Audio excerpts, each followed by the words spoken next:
You cannot predict the next hurdle that will come your way. But you can always have a mindset that is agile. If you're open to change, whenever a crisis hits you, which is unknown, you can at least anticipate it, understand it, and work along with others to find a solution on the spot. Life is not as complicated as we make it out to be. Success to an outsider looks like it's all glitz and glamour. In reality, a lot goes behind it. It's the outcome of relentless innovation, adaptability to the unforeseen, years of persistence and hard work. Let's take a closer look into what truly lies beneath the surface.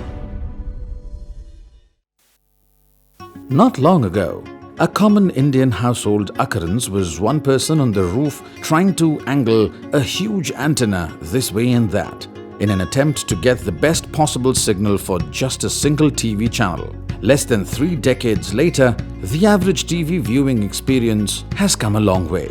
Now, we have hundreds of HD quality TV channels being thrown directly into lakhs and lakhs of homes by invisible floating satellites in the sky.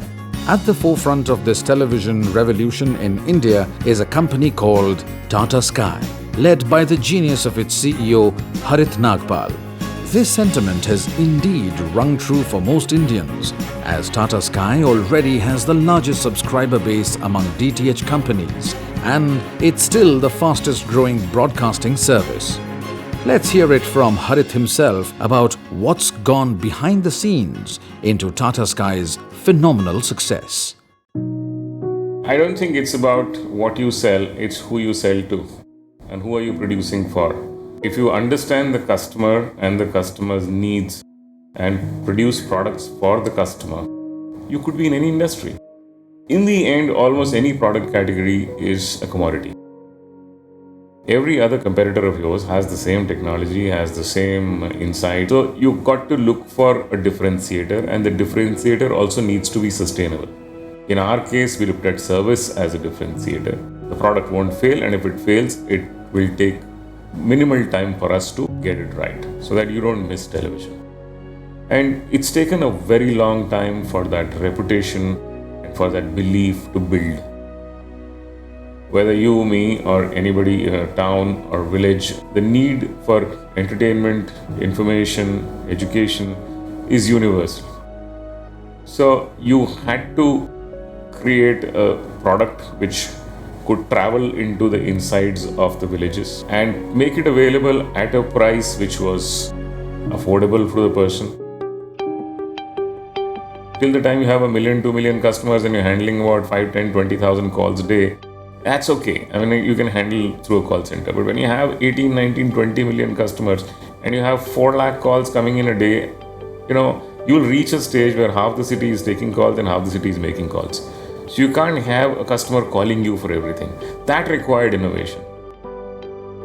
So for things that you would earlier call the call center for, now you can do it in the comfort of your home through self-help. For example, you could recharge, you could manage change your pack, you could explore what other services you can use, you can get help if your things are not working, and many other things. A customer needs to only pay for what he likes to watch, and he has the power to select and change it as many times a year or whenever he wants to.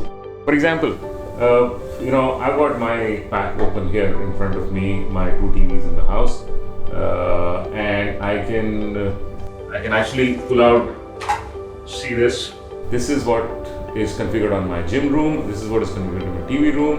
I can on the fly change what channels I've subscribed to each one of these and pay only for what I'm watching. So when a broadcaster is entrusting his content to me for distribution amongst customers, so our job is to encrypt the content and make it openable only by somebody who's legitimately subscribed to it. So that's where the securitization comes in. A technology in search for a customer need will not succeed. Keep looking for customer insights and then asking technology to create products that fulfill those needs. Unlike today, while we were growing up, we did not have phones. We did not have access to cars and flights and internet and Google, or you name it. If we had to read a book, we had to go to a library. If we had to travel, we had to use public transport. And resources were a constraint. It wasn't a rich world like it is today. It taught us one thing: to observe people and observing behavior, and then creating products and services to suit those needs.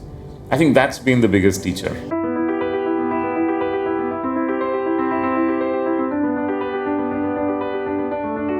COVID impacted us like it impacted anybody else. All of us realized that if we hadn't acted in time and acted the way we did, the business that we were running was at stake. We've been working on Microsoft Teams for the last 3 months. People picked up their straws from wherever they were and huddled into groups over video, got into meetings, and got into the grind. People who are willing to experiment, people who are willing to try out new things. I think that's what succeeds most in an unknown terrain like ours.